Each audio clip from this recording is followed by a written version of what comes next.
사랑과 은혜가 풍성하신 하나님 아버지, 오늘도 우리에게 새로운 호흡을 허락하시고 이 새벽을 깨워 예배의 자리로 나오게 하신 놀라우신 은혜에 감사드립니다. 이 새벽에도 하나님을 찾기 위해 이 자리에 나왔습니다. 하나님만 나의 소망 되시며 주님께 우리의 마음을 두고자 우리의 모든 문제들을 주님 앞에 내려놓고자 나왔습니다. 우리의 갈급한 심령 가운데 하나님께서 은혜 더하여 주시고 이 자리 가운데 다시 한번 주님의 은혜를 힘입어 세상 속에서 하나님의 거룩한 백성으로 살아가게 하여 주시옵소서. 하나님 아버지, 위기 가운데 있는 이 나라와 민족을 위하여 기도합니다.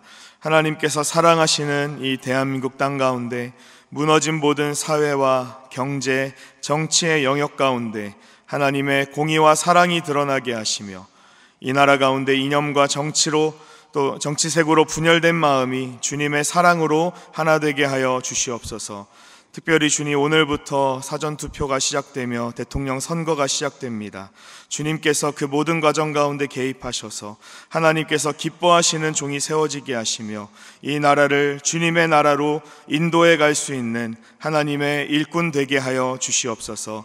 그 일들을 감당하기 위해 대한민국의 교회가 깨어있게 하시고 진리의 등대 역할을 감당하게 하시며 날마다 하나님의 사랑과 하나님의 살아계심을 선포하는 주님의 증인들 되게 하여 주시옵소서. 주님, 우리 대전중앙교회를 주님 손에 맡겨드립니다. 모든 예배마다 넘치는 은혜를 부어주시고 하나님의 영광을 선포하게 하여 주시옵소서. 우리 교회를 통해 하나님의 사랑이 날마다 널리 전파되게 하시며 특별히 6월 22일에 진행될 새생명 전도 축제 가운데 함께 하셔서 우리가 마음에 품은 대신자들이 주님 앞에 돌아와 또 주님을 우리의 주인으로 고백하는 놀라운 구원의 역사가 일어나게 하여 주시옵소서. 대전중앙의 이름으로 살아가는 모든 성도들의 삶을 붙들어 주시고 직장과 사업장에서 생계를 이어갈 때마다 주님의 도우시는 손길을 경험하게 하여 주시옵소서. 물질의 복도 허락하여 주셔서 남에게 꾸는 일 없도록 하나님께서 은혜를 더하여 주시고 날마다 주님께서 주신 것들을 나누며 풍족한 삶을 살아가게 하여 주시옵소서. 원치 않는 질병으로 고통받는 성도들이 있습니다. 그들의 마음 가운데 주님 담대함 허락하여 주시고 위로를 허락하여 주시며 그 질병으로 인하여 좌절하는 것이 아니라 하나님을 의지하고 그 질병이 회복됨으로 하나님께 영광 올려드리는 우리 모든 성도들 되게 하여 주시옵소서. 함께 곁에서 마음 졸이며 더 수고하는 가족들을 주님께서 붙잡아 주시고 위로하여 주셔서 하나님께서 사용하시는 주님의 도구로 주님의 손과 발이 되어 함께 그 어려운 질병 가운데에서도 마음을 포기하지 않고 주님 앞에 기도로 나아가는 모든 성도들 되게 하여 주시옵소서. 오늘도 우리 가운데 놀라운 일 행하실 주님을 기대하며 우리 주 예수 그리스도의 이름으로 기도드립니다. 아멘. 이 새벽 하나님께서 우리에게 주시는 말씀 창세기 13장 14절부터 18절까지 말씀입니다. 창세기 13장 14절부터 18절의 말씀, 구약성경 16면에 위치해 있습니다. 저와 여러분이 한 절씩 교독하겠습니다. 제가 먼저 14절을 읽습니다. 롯이 아브람을 떠난 후에 여호와께서 아브람에게 이르시되 너는 눈을 들어 너 있는 곳에서 북쪽과 남쪽 그리고 동쪽과 서쪽을 바라보라. 보이는 땅을 내가 너와 내 자손에게 주리니 영원히 이르리라. 내가 내 자손이 땅의 티끌 같게 하리니 사람이 땅의 티끌을 능히 셀 수 있을진데 내 자손도 세리라.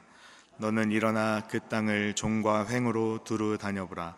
내가 그것을 내게 함께 있습니다. 이에 아브람이 장막을 옮겨 헤브론에 있는 마므레 상수리 수풀에 이르러 거주하며 거기서 여호와를 위하여 제단을 쌓았더라. 아멘. 할렐루야.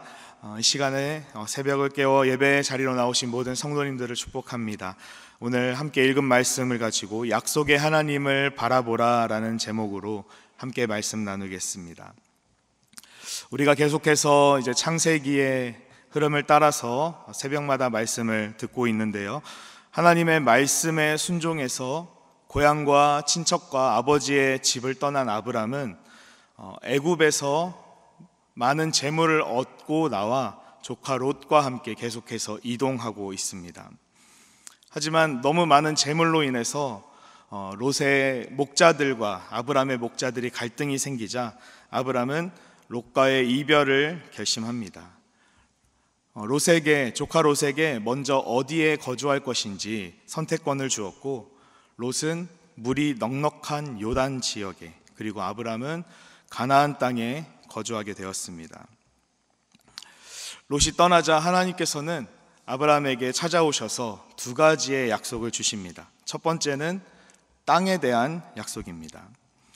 하나님께서 아브람을 처음 부르실 때 하나님께서 아브람에게 하신 명령이 있습니다. 너의 고향과 친척과 아버지의 집을 떠나서 내가 너에게 보여줄 땅으로 가라라고 하나님께서는 아브람에게 명령하십니다. 다시 말해서 하나님께서 아브람을 처음 부르실 때 어떤 지역으로 이동하라, 그리고 어느 방향으로 가라라고 구체적으로 말씀하지 않으셨다는 것입니다. 그저 하나님께서 보여주실 땅, 앞으로 하나님의 인도하심을 기대하며 그것을 믿으며 보여줄 땅으로 가라고 명령하셨습니다. 그래서 히브리서 11장에서는 이 아브라함의 믿음에 대해 갈 바를 알지 못하고 나아갔다라고 말하고 있습니다. 아브라함이 고향이었던 이 하란을 믿음으로 떠나고 가나안 땅에 처음 도착했을 때 하나님께서는 비로소 아브라함에게 이 가나안 땅을 너와 내 자손에게 주리라 라고 말씀하셨습니다. 그런데 그 이후에도 아브라함은 사실 가나안 땅에 정착하지 못했습니다. 여기저기 떠돌아다녀야 했고, 기근으로 인해 애굽에 내려갔다가 또 애굽에서 나온 뒤에도 가나안 땅에 바로 들어오지 못하고 여기저기 떠돌아다녀야 했습니다. 이렇게 떠돌아다니던 아브라함이 조카인 롯을 보내고 다시 가나안 땅에 돌아왔을 때, 그때 하나님은 다시 아브라함에게 약속을 주시는 것입니다. 보이는 땅을 너와 너의 자손에게 주겠다. 아브람과 롯이 많은 재물로 갈등을 겪을 때 사실 아브람은 삼촌으로서 자신의 권위를 내세워 더 좋은 땅을 선택할 수도 있었습니다. 아브람 눈에 보기에도 좋고 하나님께서 약속하신 땅과 같았던 이 요단 땅에서 아브람은 정착할 수도 있었습니다. 하지만 아브람은 조카에게 자신의 권위를 주장하지 않고 조카에게 먼저 선택권을 주죠. 그 이유가 무엇입니까? 하나님께서 이미 가나안 땅을 아브람에게 주기로 약속하셨기 때문입니다. 거주할 지역을 선택할 권한을 조카에게 양보한 것도, 또 롯을 떠나보낸 이후에 가나안 땅에 돌아온 것도 모두 하나님께서 약속하신 이 가나안 땅을 주시겠다는 그 약속을 기억하고 믿음으로 기다렸기 때문입니다. 갈 바를 알지 못하고 하나님께서 인도하신 그 땅으로의 발걸음을 내딛었지만 이제는 자신이 어디에 정착할 것인지 확실히 믿음을 가지고 가나안 땅에서 풍요롭고 여유 있는 넉넉한 모습을 보여주는 아브람의 모습입니다. 하지만 여러분, 아브람이 언제나 이런 믿음의 모습을 보인 것은 아닙니다. 우리가 읽었던 13장 앞장인 12장에서 아브람은 기근을 피해 애굽에 내려갔다가 너무나도 믿음 없는 모습을 보이기도 합니다. 자신의 목숨을 부지하기 위해서 아내였던 사레를 누이라고 속인 것이죠. 아브람이 정말 하나님의 약속을 굳건하게 붙들고 있었다면, 하나님께서 자신에게 주신 이 가나안 땅에 대한 약속과 큰 민족을 이루리라라는 그 약속을 확실히 붙들고 있었다면 아브람은 목숨을 부지하기 위해 이런 비겁한 거짓말은 하지 않았을 것입니다. 애굽에서 아브람의 행동은 명백하게 믿음이 없는 모습이었습니다. 그런데 13장에 들어와서 아브람은 롯에게 믿음이 있는 행동, 아주 여유 있고 이 가나안 땅을 하나님께서 나에게 주신다는 확신을 가진 태도를 보이는 것입니다. 12장과 13장의 아브람은 동일한 인물인데 이 두 장 사이의 차이는 무엇일까요? 아브람이 결정적으로 하나님의 약속을 기억하는 사건이 하나 있습니다. 13장 3절과 4절에 보면 아브람이 애굽에서 올라와서 길을 걷다가 이제 한 지역에 이르릅니다. 제가 한번 읽어드리겠습니다.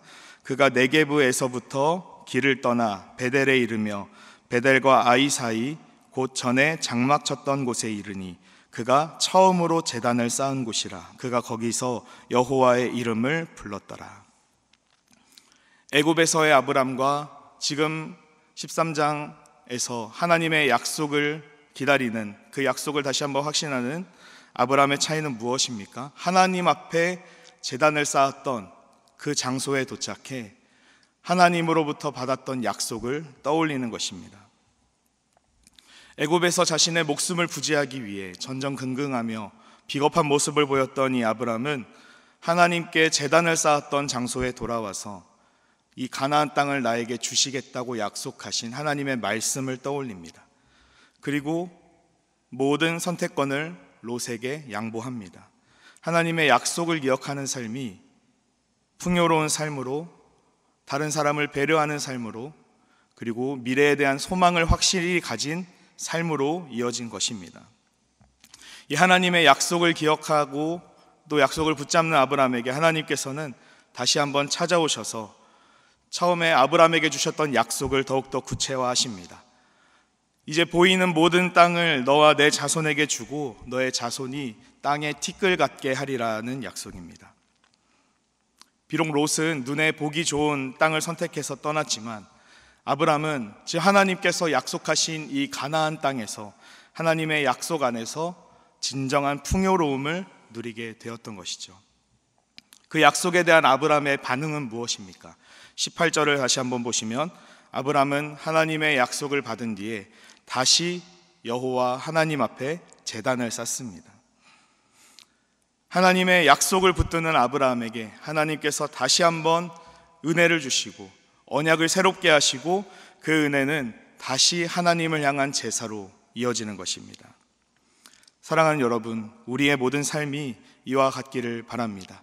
하나님께서 우리에게 주신 이 확실한 약속을 붙들므로 우리의 매일매일의 삶에서 주님을 향한 마음의 제단이 다시 한번 새롭게 세워지기를 소망합니다.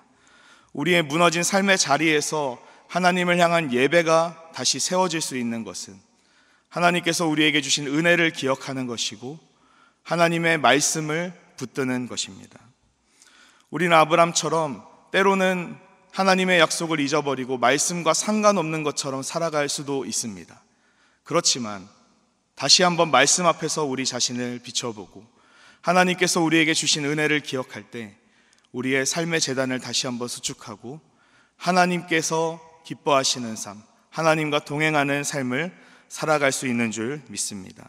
우리에게 이미 선물로 허락하신 하나님의 놀라운 구원의 선물, 그리고 날마다 성령 하나님께서 우리의 모든 삶 가운데 찾아와 주셔서 하나님의 말씀대로 살아갈 수 있도록 인도하시는 그 놀라운 은혜를 붙들고 날마다 하나님의 신실하심을 의지하면서 주님을 바라보고 또 주님 앞에 우리의 마음의 제단을 매일매일 쌓아가는 저와 여러분 되시기를 주님의 이름으로 축원드립니다. 이 시간 우리 함께 기도하실 때 오늘 들으신 말씀을 기억하며 기도하겠습니다. 우리는 아브람처럼 연약하여 하나님의 약속을 믿는다고 말하지만 상황과 환경에 따라 흔들리기 쉽습니다. 우리에게 찾아오는 불이익을 피하고자 하나님과 관련 없는 것처럼 살아갈 때가 있지는 않습니까? 하나님 말씀을 통해 우리에게 하나님의 약속을 기억하게 하시고 하나님의 은혜를 기억하게 하시고 그리고 하나님의 신실하심만을 의지하며 살아가게 하여 주시옵소서. 또 이 시간 교회를 위해 기도해 주시기 바랍니다. 대전종합교회를 통해 하나님의 기뻐하시는 뜻이 이 땅에 이루어지게 하시고 하나님 나라의 확장이 이루어지게 하여 주시옵소서. 지역사회와 대한민국 더 나아가 온 세상을 향해 일어나 빛을 발하는 교회가 되게 하시며 모든 성도들이 삶에서 복음의 능력을 경험하는 우리 대전종합교회 되게 하여 주시옵소서. 6월 22일에 있을 새생명 전도축제 가운데 하나님께서 찾으시는 한 영혼 한 영혼 주님께서 인도하여 주시고 하나님께서 기뻐하시는 영혼을 구원하는 축제가 일어나게 하여 주시옵소서. 대한민국을 위해 기도해 주시기 바랍니다. 모든 위정자 하나님을 경외함으로 이 땅에서 하나님의 통치를 실현하게 하시고 대통령 선거 가운데 하나님께서 은혜를 더하셔서 이 땅에 하나님께서 기뻐하시는 대통령이 세워지게 하여 주시옵소서. 오늘 말씀을 붙들고 또 교회와 나라를 위하여서 우리 주님 한번 간절히 찾고 함께 기도하겠습니다. 주여 살아계신 하나님 감사합니다. 하나님 오늘 말씀을 기억하며 나도 아브람과 같이 하나님의 말씀을 외면한 채 내 원하는 대로 또 나의 욕심대로 나의 안락함을 위해 살아갔던 적이 있지는 않은지 돌아봅니다. 하나님, 주님의 말씀을 잊어버린 채 하나님과의 하나님과 언약에 아무런 관계도 없는 것처럼 살아왔던 우리들의 모습이 다시 한번 말씀을 통해 회복되기를 소원합니다. 주님, 우리를 붙들어 주시옵소서. 주님께서 우리에게 주신 놀라운 은혜를 기억하게 하여 주시고 그 은혜를 힘입어 날마다 주님의 손에 붙들려 하나님의 크신 은혜를 증거하며 우리의 마음에 무너진 재단을 수축하는 놀라운 역사가 일어나게 하여 주시옵소서. 하나님, 우리의 마음 가운데 여러 가지 이유로 무너진 주님과의 관계가 회복되지 못한 상황이 있다면 다시 한번 우리에게 말씀하여 주시옵소서. 성령 하나님께서 우리를 붙잡아 주셔서 정말 주님 앞에 견고한 믿음으로 서게 하시고 하나님의 약속을 온전히 신뢰함으로 그 영원한 하나님 나라를 바라보며 주님 안에서 참된 자유를 누릴 수 있도록 인도하여 주시옵소서. 하나님 아버지, 우리 대전중앙교회를 주님 손에 맡겨드립니다. 하나님, 모든 강단마다 하나님께서 은혜를 더하여 주시고 하나님께서 기뻐하시는 예배가 드려질 수 있도록 함께하여 주시옵소서.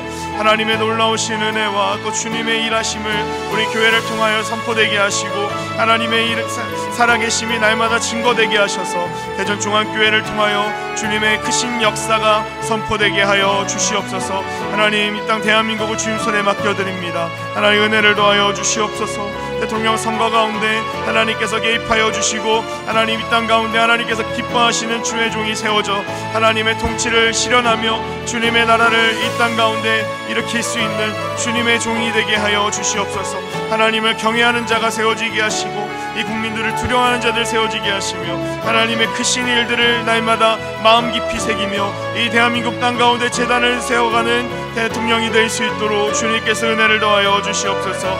하나님 아버지, 모든 시간 가운데 하나님의 서로 거룩하심과 주님의 영광만이 나타날 수 있도록 하나님께서 붙들어 주시옵소서. 하나님, 새생명전도 축제 가운데 하나님께서 함께하여 주셔서 하나님께서 기뻐하시는 영혼구원의 축제가 이 땅 가운데 이 자리 가운데 일어날 수 있도록 하나님께서 인도하여 주시옵소서. 주님의 행하실 일들을 기대합니다. 아버지와 역사하여 주시옵소서. 이 시간 다시 한번 기도하실 때 매주 목요일은 특별히 전도 및 선교 사역을 위해 기도하는 날입니다. 주여, 우리 위에 아버지의 마음을 부어주셔서 많은 영혼을 구원하게 하옵소서. 우리 교회가 돕고 있는 파송 후원 선교사님들의 가정과 사역 위에 은혜를 내려 주옵소서. 우리 교회가 선교적 교회로 전도와 선교의 사명을 감당할 수 있도록 성령으로 기름 부어 주옵소서. 계속해서 담임 목사님을 위해 기도해 주시고 함께 동역하시는 장로님들과 또 교역자들이 사랑으로 하나 되어 온 교회가 성령으로 충만한 가운데 부흥의 역사를 이루게 해달라고 전도와 선교 사명을 위해 합심으로 기도하신 후에 자유롭게 기도하시면 되겠습니다. 이 시간 기도하실 때 먼저 저를 따라해 주시기 바랍니다.